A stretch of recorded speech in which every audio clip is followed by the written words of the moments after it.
parlant de 50%, les femmes vont faire beaucoup d'efforts parce qu'on ne choisit pas au hasard. Il faut d'abord la compétence. Les femmes vont se former. Elles doivent déjà chercher à être compétentes, compétitives. Parce que ce que recherche la société, c'est la rentabilité. Et je sais qu'elles en sont capables. Mais avec nos cultures qui ne permettent pas aux femmes de prendre les devants, je crois qu'il faudra attendre un peu que les mentalités changent. Les parents donnent de plus en plus de chances aux filles. D'ailleurs, ici chez nous, les filles occupent les premières places au niveau scolaire. Je me dis qu'au niveau professionnel, elles pourront être capables. Que le flambeau du lycée Leclerc soit levé plus haut par les femmes. C'est pour cela qu'on s'attelle à faire en sorte que le lycée Leclerc excelle.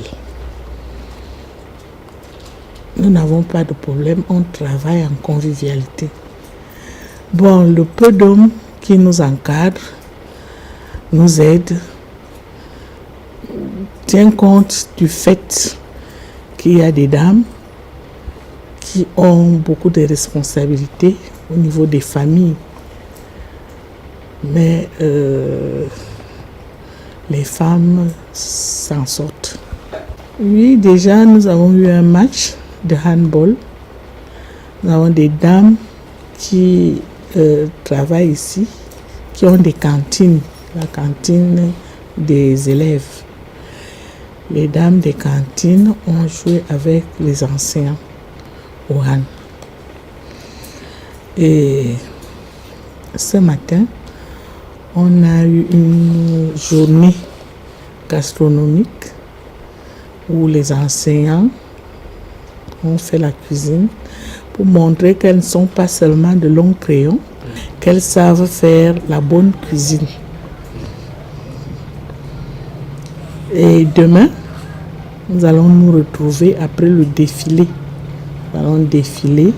Après, on se retrouve pour les agapes entre nous, entre les enseignants, aussi bien hommes comme femmes. C'est possible, bien que nous nous retrouvions toujours butés à la dureté des hommes. Et nous n'avons pas de moyens à notre disposition pour pouvoir réaliser ce projet combien ambitieux. Parce que tout simplement, les femmes d'abord se font les barrières entre elles. Et les hommes en profitent pour nous amener toujours vers l'arrière. Comme vous dites, je suis présidente de sous-section RDPC, ce qui n'est pas accepté au milieu des hommes. Et pour nous ramener vers l'arrière ou bien ramener les femmes vers l'arrière, les hommes se servent des autres femmes. Non. Malheureusement, je vais vous parler par exemple de l'arrondissement de Bankomo. Je suis la seule femme présidente de sous-section RDPC. C'est également dû au fait que les femmes n'ont pas le courage de s'imprégner en politique. Parce que face à certaines barrières, elles reculent. Nous essayons de sensibiliser, nous mobilisons. Par exemple, l'année dernière, Madame le ministre de la Femme a organisé un séminaire pour sensibiliser les femmes de la Mofouakono de s'engager de plus en plus dans la politique. Ce n'est que par ces moyens que nous y arriverons. Nous avons un événement exceptionnel dans mon village, donc dans ma localité, à Ongot. Le sous-préfet nous a permis aux femmes de faire leur manifestation sur place. Alors, ce matin, 7 mars, nous avons fait une marche de Ngot jusqu'à l'autoroute. Aller-retour, ça fait environ 8 km aller-retour. Nous avons fait une marche sportive. Demain, et après la marche sportive, nous avons eu une table ronde sur les thèmes de l'année. Nous avons pris 2 sous-thèmes. Nous avons pris le thème sur les maladies cancéreuses. Nous avons débattu de cela et nous avons aussi essayer de débattre du sous-thème qui concerne l'entrepreneuriat féminin. Je pense qu'on s'est enrichi de cela et je pense que ça va. Demain, nous avons défilé.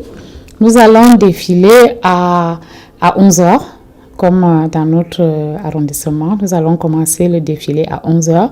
Et après le défilé, ce seront les agapes, bien sûr, dans la retenue, parce que maintenant, nous ne voulons plus les femmes qui soulèvent les cabas partout. D'abord, je vais commencer mes propos en disant que l'autonomisation de la femme, certaines femmes pensent que c'est une absence de devoir. Certains féministes eux-mêmes disent que l'autonomisation de la femme, c'est un concept, c'est un concept comme ça révélateur qui veut tout simplement dire que c'est l'autonomisation de la femme, c'est la responsabilité sociale. Alors, quand on parle de responsabilité sociale, on parle de l'autonomisation également de l'humanité. Et quand on parle de l'autonomisation de l'humanité, ça veut tout simplement dire que nous sommes au XXIe siècle. C'est l'ère de la révolution, c'est l'ère du modernisme. Alors, le modernisme veut que quoi? Que chacun, dans son domaine d'activité, n'est-ce pas, en fonction de ses capacités, puisse sortir quelque chose en fonction de ce qu'il lui-même représente. Alors, il y a combien de femmes qui représentent quoi? C'est pour cela qu'il faut d'abord les moyens intellectuels, les moyens moraux, si on peut le dire comme ça, pour justement s'affirmer dans ce domaine. Un secteur d'activité comme la technologie, comme l'économie numérique, c'est un problème. En 2020, toutes les femmes seront autonomes financièrement parce qu'il faut également se dire que ces charges-là qui ont été abandonnées à la charge sur le dos du partenaire, est-ce que la femme sera à même de les résoudre, c'est-à-dire justement ces charges personnelles et les charges de la famille. Est-ce que les femmes vont résoudre ça? Si les femmes résolvent ça, ça veut dire que l'autonomisation même est gage du suivi, n'est-ce pas, de la femme dans la vie sociale. Le programme du 8 mars, disons, le 8 mars, pour moi, c'est pas une journée exceptionnelle. Donc, moi, je continue dans mon train quotidien, c'est-à-dire le travail à outrance. Bon, moi, j'ai des dossiers demain à traiter au bureau. Je pense que compte tenu du fait que demain, c'est une journée sédentaire, je pense quand même que je vais aller faire ce que j'ai à faire au bureau. Vous savez qu'en même temps, je prépare de façon concomitante la Coupe à Coca-Cola et puis les Jeux de la FENASCO à Boya. Donc, il n'est pas question de perdre encore le temps. C'est dans 2 semaines. Il faut être actif jusqu'au bout.